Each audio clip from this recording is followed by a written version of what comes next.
شاید شرارتاً بھی پوچھ لیا ہوگا ذرا بادشاہ کو اس کی اوقات بتانے کے لیے. کہا کہ یہ کون ہے؟ اب ہشام تو جل بھن کے خاک تھا، جانتا تھا پہچانتا تھا، مگر وہ اس لیے جلا ہوا تھا اگر میں نے ان کا تعارف کرا دیا تو میری تو کوئی منزلت اور قدر رہے گی نہیں، میری تو حکومت خطرے میں پڑ جائے گی. کہنے لگا ما عرف ہوں، یعنی میں نہیں جانتا کون ہے. فرزدق وہاں بیٹھا ہوا تھا. اب دیکھیے شاعر جو ہوتا ہے نا، اللہ تعالیٰ کبھی اس کی زبان سے وہ جو جاری کرتا ہے وہ روح القدس کے لیے جاری کرتا ہے. یہاں تھوڑا سا رک کے میں بتاؤں کہ میرے 8ویں امام کے سامنے دابل قضائی شاعر تھے، انہوں نے قصیدہ بیان کیا، اور جب آخری اشعار انہوں نے بیان کیے جو امام عصر، امام زمانہ، امام غائب، امام المنتظر المہدی، درود بھیجیے محمد صلی اللہ علیہ وسلم، ان کے لیے جو اشعار کہے تو امام نے کیا کہا؟ یہ اشعار تو تیری زبان پر روح القدس نے جاری کیے ہیں. روح القدس وہ فرشتہ ہے، جبریل نہیں ہے، روح القدس ایک اور فرشتہ ہے جو نبیوں کے لیے اللہ تعالیٰ کی طرف سے ان کے دلوں کو سکون اور ان کے زبانوں پر کلام جاری کیا کرتا ہے. تو گویا یہ میں یہ نہیں کہہ رہی کہ کوئی شاعر کو خدا نخواستہ کوئی نبیوں کا مرتبہ نہیں، لیکن اس فرشتے کو یہ اللہ نے طاقت دی ہے کہ اگر کسی کے منہ سے کوئی کلام جاری کروانا ہو تو اللہ تعالیٰ اس فرشتے کے ذریعے بھیجتا ہے. کہ میرے 8ویں امام نے فرمایا کہ یہ قصیدہ، یہ الفاظ تیری زبان پر روح القدس نے جاری کیے ہیں.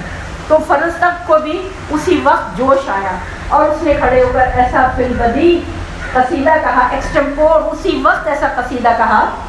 تو نہیں جانتا یہ کون ہے، میں تجھے بتاتا ہوں یہ کون ہے. اور وہ قصیدہ عربی ادب کا ایسا شاہکار ہے، حسن و جمال کی اور وہ ایمان کی وہ تعریف ہے. کہنے لگا تو نہیں جانتا، میں بتاتا ہوں، یہ وہ ہے جس کو مکہ پہچاننا ہے. تو نہیں جانتا نا، معارف ہو، یہ وہ ہے جس کو مکہ پہچاننا ہے، یہ وہ ہے جسے حرم کعبہ پہچانتا ہے، یہ وہ ہے جسے ہل و حرم پہچانتے ہیں، یہ وہ ہے کہ جو افضل الخلائق تاجدار انبیاء کا فرزند ہے، یہ وہ ہے کہ جس پر حسب اور نسب اور شرافتوں کا، عزتوں کا، بزرگیوں کا خاتمہ ہو جاتا ہے. یہ فاطمہ زہرا کے فرزند ہے. اور یہ وہ ہے کہ جب یہ حجر اسود کی طرف بڑھتے ہیں تو حجر اسود ان کے بوسے لینے کا مشتاق اور متمنی ہوتا ہے. یہ نہیں کہ یہ حجر اسود کے بوسے لیں. صلی اللہ محمد وعلی محمد. حجر اسود کا تعلق میرے 4تھے امام کے ساتھ بہت گہرا ہے. اب محمد ابن حنفیہ کے مقابلے میں امامت کی گواہی حجر اسود نے دی تھی میرے 4تھے امام کی. بزبان گویائی، منہ سے بول کے پتھر نے بحکم خدا. اتنا گہرا تعلق ہے امام کے ساتھ حجر اسود کا. تو گویا حجر اسود نے دعا کی ہوگی کہ میرا نام امام کے ساتھ ایسا امر ہو جائے. تو فرزدق نے قصیدہ کہا کہ جب یہ حجر اسود کی طرف بڑھتے ہیں تو حجر اسود ان کے بوسے لینے کے لیے بے قرار ہوتا ہے. اور کوئی دنیا کا شخص ایسا نہیں ہے جن پر ان کا احسان نہ ہو. ان کے گھر سے دین نکلا، یہ سخی ہیں اور انہوں نے روشنی دی ہے. اور یہ تو اتنے بارور ہیں، میں اگر مجھے کاش عربی یاد ہوتی تو میں وہ عربی آپ کے سامنے بیان کرتی کہ شاعری کے سننے کا مزہ ہی کچھ اور ہوتا ہے. کہا کہ یہ اتنے بارور ہیں کہ لوگ منتظر رہتے ہیں کہ یہ ذرا سا مسکرائے تو ہم تھوڑی سی بات ہی کر لیں ان سے. اتنے بارور ہیں، یہ منتظر رہتے ہیں لوگ. اور یہ سخی ہیں اور ان کی محبت واجب کی ہے پروردگار عالم نے. قل لا اسألکم علیہ اجرا الا المودۃ فی القربى، سورہ شورى کی آیت نمبر 23. ان کی محبت واجب کی ہے. جب ہشام نے یہ قصیدہ سنا اور بار بار فرزدق یہ کہہ رہا تھا تو نہیں جانتا میں بتاتا ہوں، تو نہیں جانتا میں بتاتا ہوں، یہ وہ ہے، یہ وہ ہے، یہ وہ ہے. اب ہشام نے جب سنا تو وہ تو غضب کی آتش میں جلنے لگا. بادشاہ ہے اور اسے بہت احساس ہوا.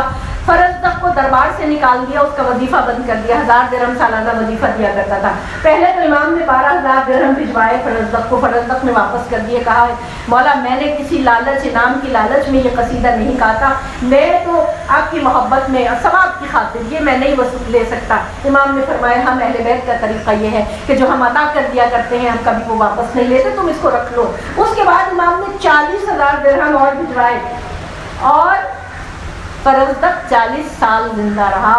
کہ ہر سال کے جو 1000 درہم ہشام دیا کرتا تھا امام نے اس کو وہ دے کر اس کو غنی کر دیا، مستغنی کر دیا، اور وہ ہشام کی مدد سے بالکل آزاد ہو گیا. اور یہ قصیدہ عربی ادب میں میرے اور آپ کے لیے قیامت تک کے لیے محفوظ کر دیا گیا کہ کچھ زبانیں ایسی ہوتی ہیں پروردگار عالم کی طرف سے جو ظلم اور ستم کی تاریکیوں میں بھی روشنی کے چراغ جلاتی ہیں. ان ہستیوں کی فضیلت اور ان ہستیوں کی تعریف اور ان ہستیوں کی